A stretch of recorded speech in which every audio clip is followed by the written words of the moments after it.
This channel does not promote any violent, harmful, or illegal activities. All content provided by this channel is meant for an educational purpose only.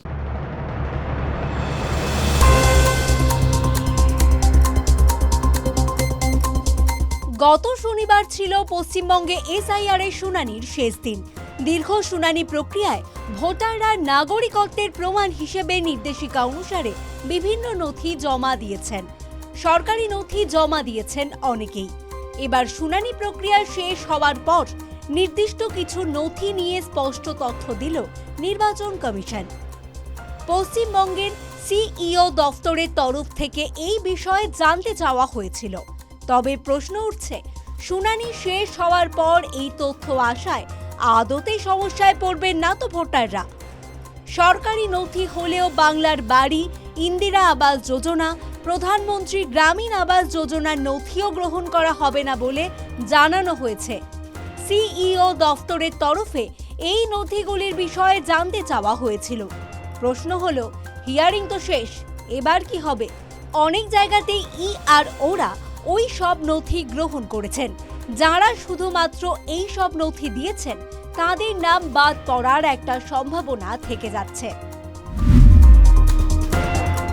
SIR নিয়ে রাজনৈতিক বিতর্কে শেষ নেই, কিন্তু এই SIR যেন অনেকটাই আশীর্বাদের মতো জলপাইগুড়ি অনুভব হোমে থাকা নাবালিকাদের জীবনে।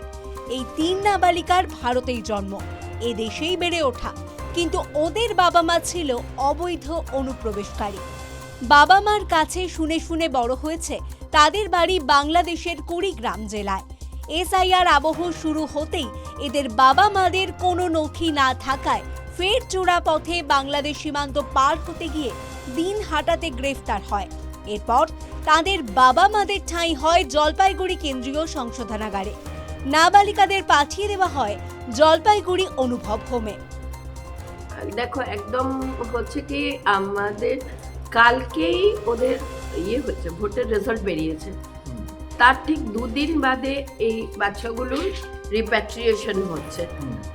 তো আমরা যে নতুন সরকার গঠিত হচ্ছে তাদের কাছে সবচেয়ে আগে দাবি করব যে তারা যেন সমস্ত বাচ্চাদের শিক্ষার উপর খুব জোর দেয়, তাদের শিক্ষার উপর, এবং সবচেয়ে বড় হচ্ছে এই যে এরা ফিরে যাচ্ছে, এদের অন্তত বাবাদের একটা করে কর্মসংস্থান চাইব। তা নাহলে তো ওরা আবার নিজেদের রোজগারের জন্য যে কোনো না যে কোনোভাবে এই অন্য কোনো দেশে চলে যায়। এসআইআর এর কাজে গাফিলতির অভিযোগে সাসপেন্ড করা হলো ডেবরার এইআরও দেবাশিস বিশ্বাসকে। রবিবার মুখ্য সচিবকে এই মর্মে চিঠি দিয়ে দ্রুত ব্যবস্থা নিতে নির্দেশ দিয়েছেন নির্বাচন কমিশন। মোট 7 জন এইআরওকে সাসপেন্ড করা হয়েছে। তার মধ্যে রয়েছেন ডেবরার এইআরও দেবাশিস বিশ্বাস। এসআইআর কাজ থেকে সাসপেন্ডের পর ডিসিপ্লিনারি অ্যাকশন নিতে মুখ্য সচিবকে চিঠি কমিশনের।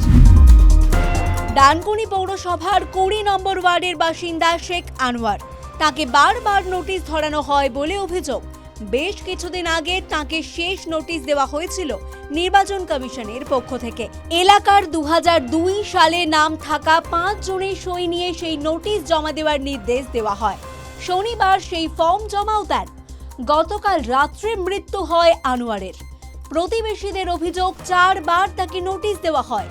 এই নিয়ে চিন্তায় ছিলেন 60 ঊর্ধ্ব আনোয়ার। ব্রেন স্ট্রোকে তাঁর মৃত্যু হয়। এই লোকটা অ্যাকচুয়ালি এসআইআর আতঙ্কে মারা গেছে।